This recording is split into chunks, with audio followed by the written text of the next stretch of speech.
Hello and welcome to an AskAnExpert session at the European Environment Agency. My name is Gülçin Karadeniz and I work in the communications team, and I'll be facilitating this live chat.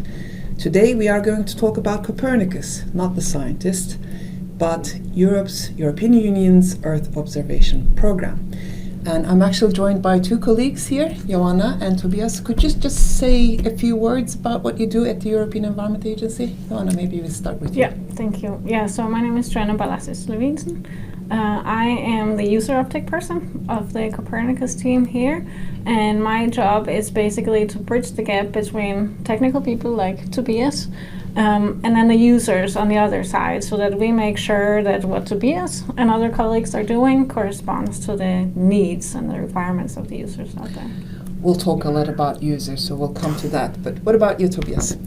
I'm here at the agency for a bit more than 10 years now, and I've been implementing various land service products here over the years. And for the last 1.5 years, I've been bridging the production on the Copernicus side with the use in-house in the climate program. And we might come back to some of these elements. We'll come back to some of these things. So today is a bit special. Today is actually the 25th anniversary of the Copernicus program. And there are different celebrations and activities, including one under the Swedish presidency in Stockholm. So we are only one of the actors working with Copernicus, and many of them get together. So you did mention a little bit land, you did talk a little bit about users, but maybe we take 2 steps back and start with baby steps and explain a little bit about Copernicus. But this is a live chat with live audience. So we are actually here to answer your questions. So if you post them in the comment section below, the team behind the camera will actually forward them, and I will be asking them to Johanna and Tobias. So please do insert your questions and we'll get to them and answer them in the best way as we can. So, having said that, maybe a few words about what is Copernicus. I did give a couple of hints, but what is Copernicus? So that is the EU's flagship program for Earth observation. What is Earth observation? Yeah, Earth observation, that is the monitoring of the Earth and of the land, the atmosphere, everything. So we have a suite of satellites. That is one component of Copernicus that is taking a lot of pictures, measuring a lot of things about the Earth. Then we have an in situ component, which is actual measurements from the land and from the sea to supplement the satellite data. And then we have a range of services using all these data to mention or to talk a lot about what's going on with the atmosphere, with the land, on climate changes, and so on. And then one of these services is the land monitoring service that we are working with here at the EEA. So you're saying satellites, but also other kind of measurements from the ground where we are, with devices or also observations from real people that we kind of combine together to understand how the Earth is doing, which is actually quite a hot topic, right? So you did mention the land monitoring service. So what exactly do we do at the agency, and what is that about? So I don't know if it is you maybe. Can you explain it in a few words? Maybe quickly. Because we do only a part of this whole Copernicus. So we are service. implementing one of the services that Joanna mentioned, more particular a part of the land service. So there's 6 services of Copernicus, and land is one of them. And this service is split up in 2 parts. That's a bit unusual. One part is looking at the global work and the global data. That is done by the Joint Research Center of the EU. And we at EEA, we are dealing with the sort of European part of the land service. And we take the satellite images and produce value-added product from it, making the data from the satellite into information that can be more readily used and that can be relied upon. What kind of information can these satellite images or other observations tell us?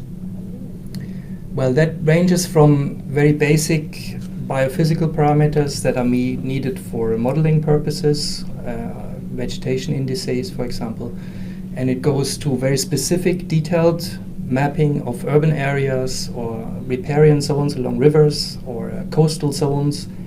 And there's some intermediate level where we produce for the whole of the continent products about vegetation parameters, grasslands, wetlands, forest, tree cover, but also non-vegetated parameters. So how much of the soil is sealed, how much of the area is sealed of Europe. So we talk about roads and concrete, kind of distances and stuff. Yes, and more importantly also the dynamics of this. So how is it changing? From year to year? For some products, and we're moving in this direction, but for some other products only every 2 or 3 years currently, but we're moving towards higher update frequency of our products.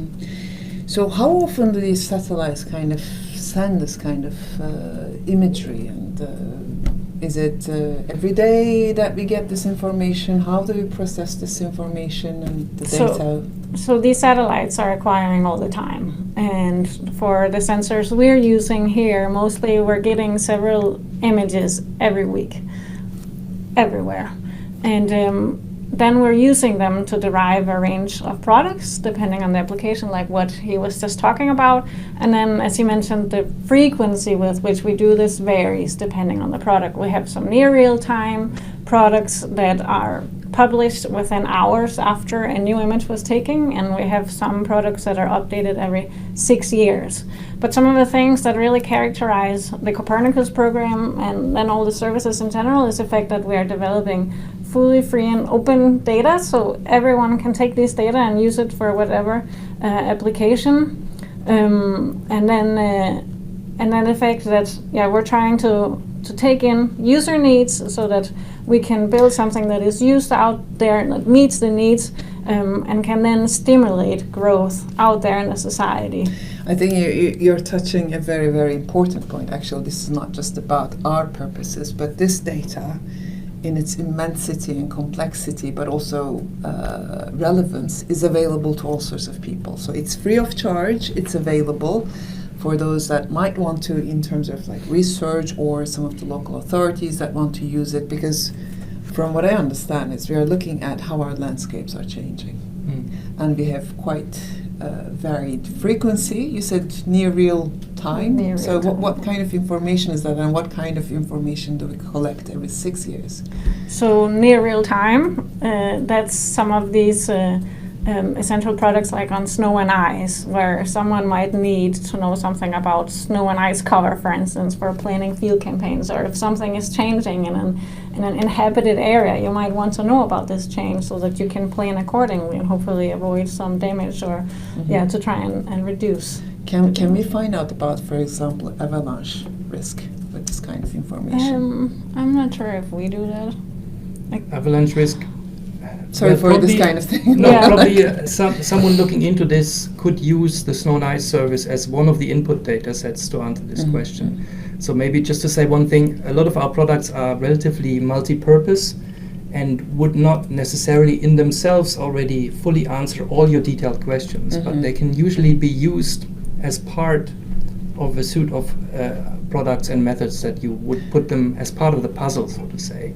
And the same in this case, it would not in itself give you avalanche risk, but together with many other parameters, it could be used to get there. And I think we can also stress that there's another service, another Copernicus service on emergency management, where they are really using quickly acquired satellite data to help in these cases if there's a landslide, if there's an earthquake, something. So that's a different service. Yeah, we'll talk a little bit about ground motion, because the ground is moving. No surprises there. But in case you joined us just now or recently, you can always ask questions in the comment section, and then I will I'll ask them to Joanna and Tobias. And then we'll try to answer them to the best of our abilities. So we started talking a little bit about different uses and how this kind of data could be free of charge, relevant to observing different components of our landscape.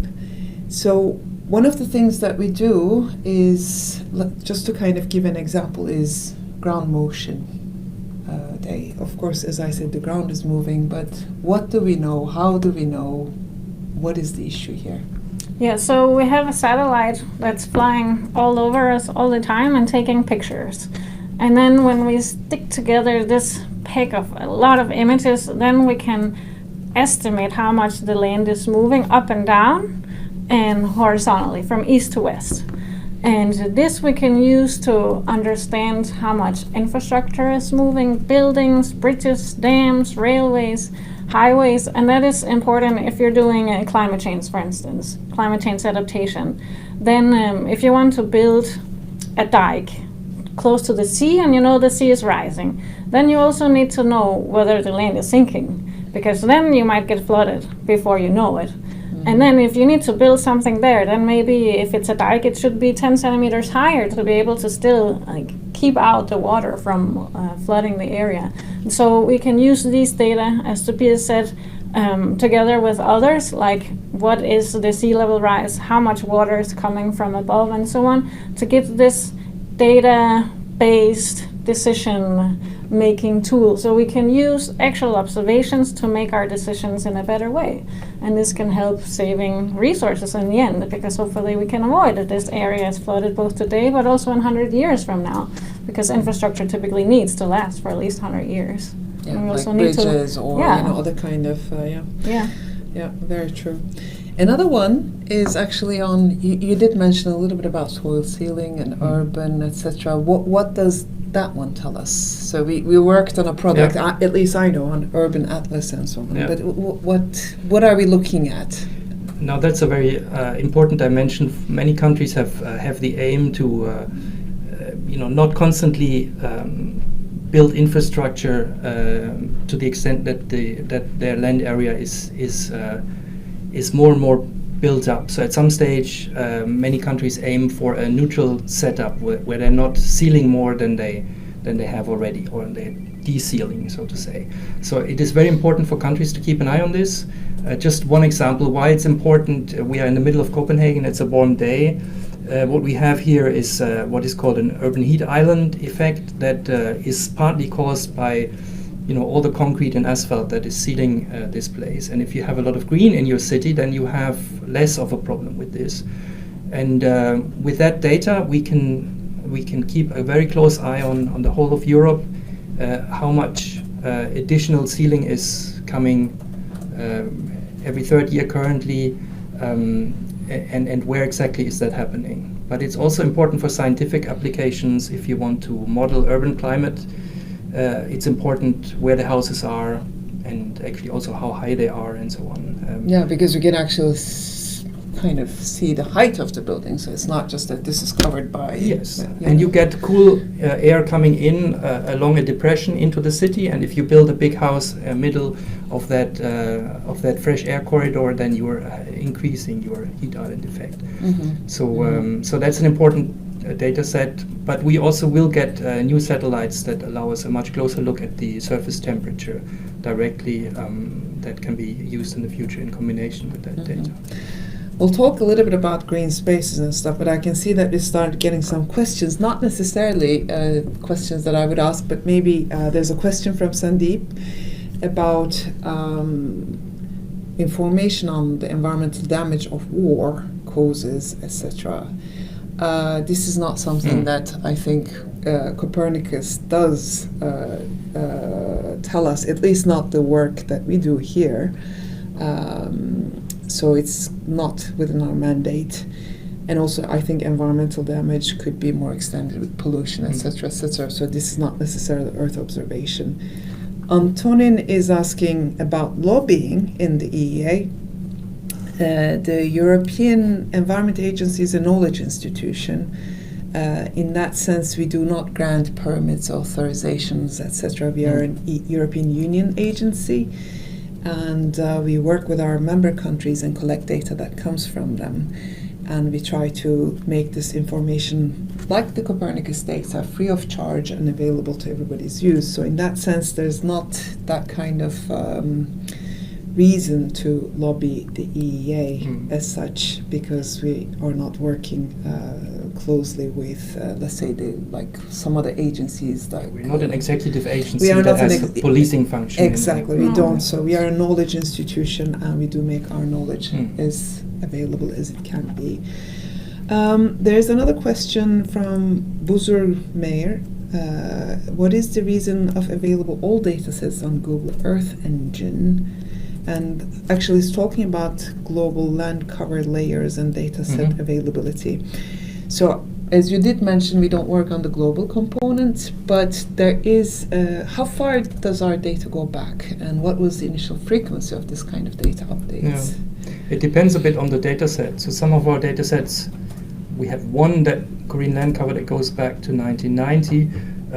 A lot of the other Copernicus land service data sets go back, in some cases, 2006 for imperviousness. Some others only start in 2012, so it's a bit case by case. And of course, the Sentinel satellites only became available sort of 2014, 15, 16, that range. And so there was a huge jump in quality and opportunity, what we could do with the available data. So the technology has improved as well. As soon as the satellite data became available. The technology and the data availability. And it's booming in these years. And the data processing as well, Yeah. I would imagine that kind of. And of course, capacity. they're global products, so Google Earth Engine was mentioned. It's not something we're sort of allowed to work with because it's not a European infrastructure, but we do similar things in a cloud computing setting, of course not on the scale of that Google has at its disposal, but these global products are similar to some of the products we produce for Europe, except that I would say the quality of a lot of our land cover products for the specific European areas is often still higher than these global products that are fully automated. We have much more regional fine-tuning to account for the differences in landscapes in Europe in a slightly more advanced way than is possible for a purely global, fully automated. In that sense, there's actually a question from Hashim, I believe from Pakistan, which was hit by serious flooding previously, which is also an issue in parts of Europe as well. I think it's linked to climate change. So what can actually, maybe reformulating your question, Hashim, what can Copernicus tell us about this kind of flooding, etc.? Or is it what we do, or one of the other services, like the emergency service that you were mentioning? So the flooding extent, we can, using Sentinel-2, we can map the flooding extent, but it's the emergency service that is supporting the member states when there is an emergency such as a flooding. Then they contact that service, and then they help obtaining the satellite images, making whatever. To help the authorities act on the ground, act to on help it. rescue operations, etc. Of course, where flooding is sort of made worse by the topography and ground movements that we know about. So in Pakistan, you have the Karakoram area. I was myself flooded there once many years ago. So if you had data like this, as the European Ground Motion Service for Pakistan, obviously you would monitor the movements, the ground movement in these steep valleys, and that could give you some indication on flooding risk, where this flooding would be caused by landslides, for example. Risk assessment for planning purposes, so that we can try and find a way out before the disaster hits. But we don't monitor this as when such. the disaster hits. Not us here. Yeah. There is a similar question, I think, from Bozidar about it's not easy to reach data on flooding. He says that their company is running math models for RTFF, which I'm not clear on what it is.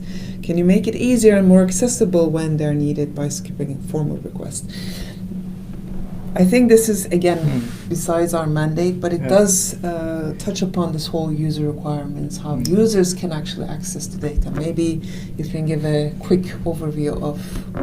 Yeah, so we have a website for the Copernicus land monitoring service, and through that you can access most of our products, especially the pan-European products. But those which are updated within a few hours after the satellite has been over and taken a picture, they are on a cloud platform. It's called Vikeo.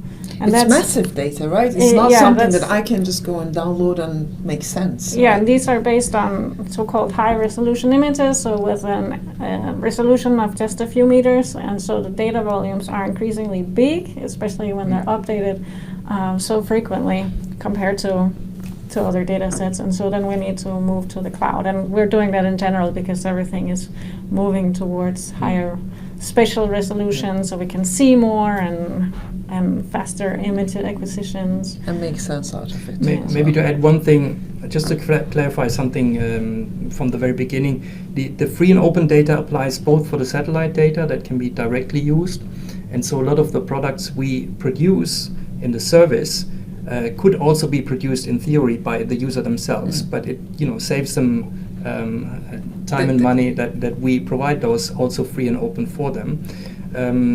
But in addition, we have to say that with the near real-time data and moving to the cloud, we are dealing with sort of big data now, and that has some implications, of course, for the users as well. They need to have a setup and some sort of opportunities to work with them in the cloud also, because the old model where you would just download one image and then work on your laptop with that image, that is increasingly not the case anymore. So although we make everything available free and open, the actual processing that you then do with the data, that's still up to the user. And of course, with the user uptake part of our program, we are exploring ways in which we can support users doing this.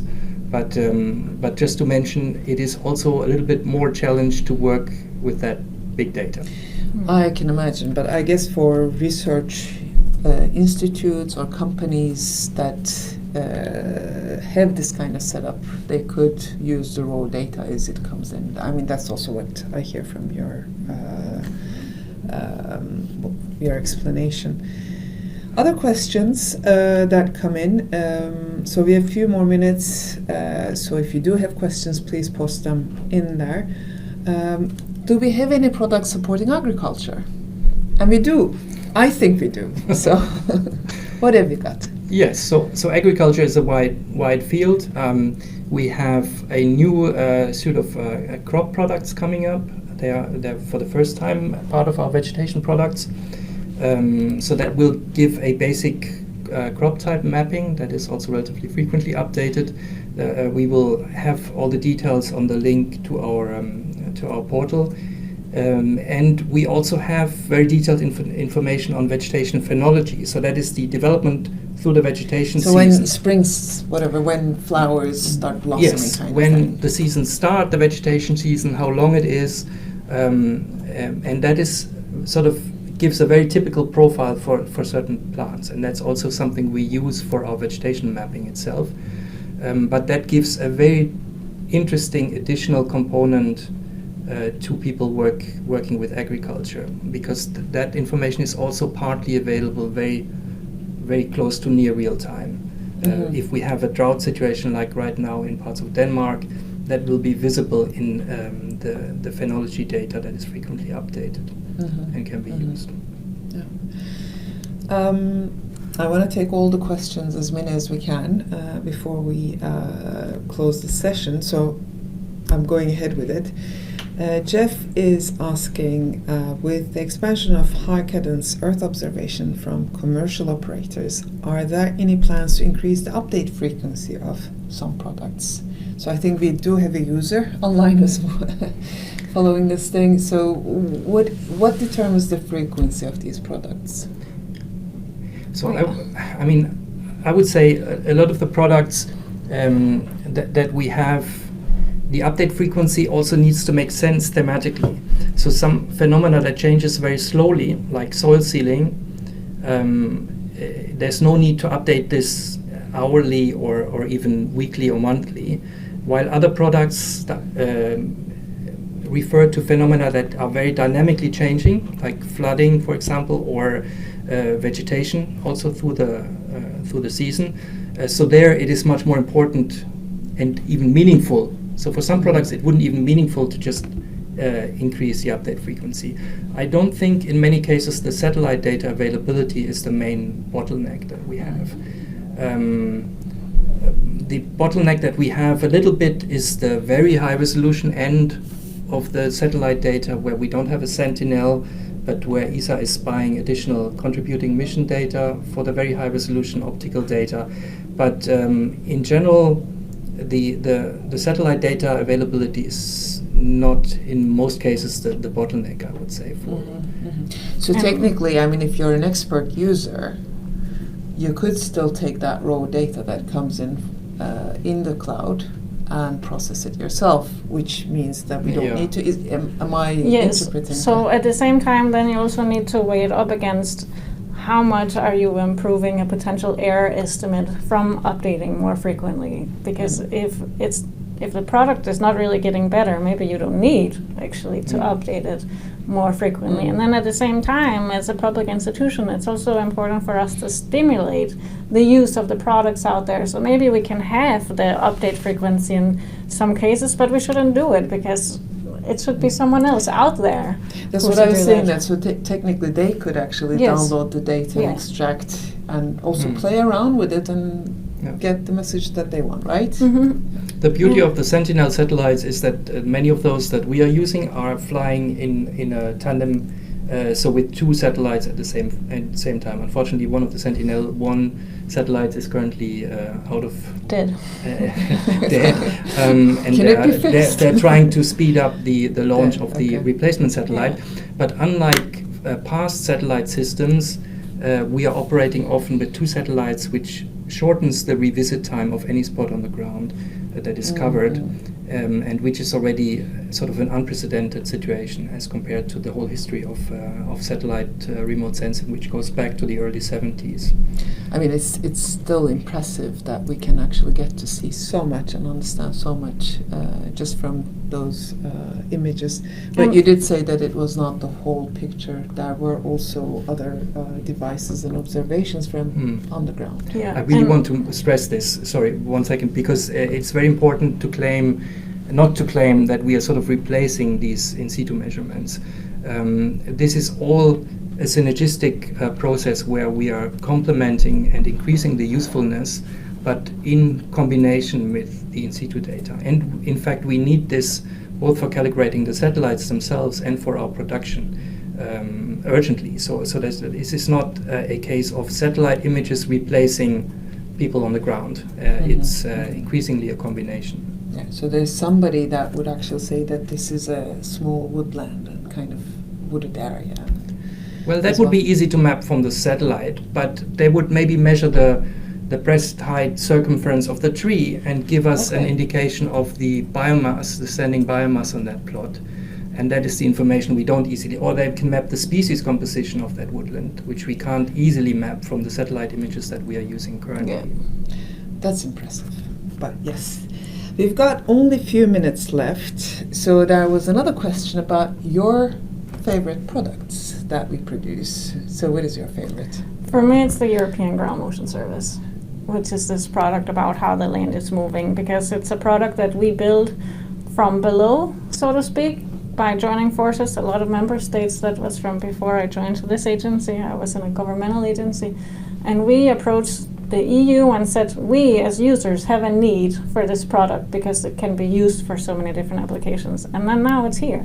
And that's really amazing. So if the users really are dedicated and they get together, there's a way. Okay, very good. What about yours? What is your favorite product? Yeah, so this is also maybe connected to the ones I started working with here, but maybe I would name the tree cover density product that maps tree cover all over Europe. And tree cover is increasingly important for all sorts of issues, also in the climate change area, where trees are one of the few options we have to take carbon dioxide actually out of the atmosphere and not just to put it in. And this is super relevant for the for all the mitigation efforts and ambitious aims of the EU that we have at the moment. So keep an eye on tree cover is a bit my hobby horse. Your favorite. Okay, very good. Well, we are about to end the session. Any last remarks that you would like to? Yeah, so I think one of the things that makes the Copernicus program unique is the fact that we have promised that these satellites will operate for decades. So that's the first time that there is a satellite program where you will get free access to the same kind of data over several decades. And this really is unique in that now we can finally build some consistent solutions that we can use for so making you can better rely decisions. on us. That's yes. You can rely on the EU. Yeah, Yeah. very good. What about your Maybe last remarks? maybe my last remark would be an encouragement to users to give us as much feedback as possible on how they actually use our products and the Copernicus data, but especially our products, because that's something we couldn't sort of focus enough on in the initial phase of Copernicus, but we are having an increasing sort of focus on working with the users and feeding from the user's experience. And so any feedback that we get helps us improve our documentation, improving our products. And in some cases, we're even able to make small changes in the future products based on user feedback. Yeah, so what works? It should not be a one-way street, but we want information coming back from the user side. What works and what doesn't. Yeah, that would be very useful indeed. So I think with these words, we would like to conclude this live chat. Happy birthday to Copernicus again, and it will be around. This is what we also understand, this kind of satellite information. And we are looking forward to your user feedback or new users as well. So with those words, thank you, Tobias. Thank you, Joanna. And I would like to thank all our live viewers. We will be holding these Ask an Expert sessions quite regularly, so watch our LinkedIn space. And if you're also curious, we have had many others recently, and you can find them all on our YouTube channel under a playlist. So if you're curious about pesticides, air pollution, and children's health, etc., they're all on our YouTube channel. Thank you.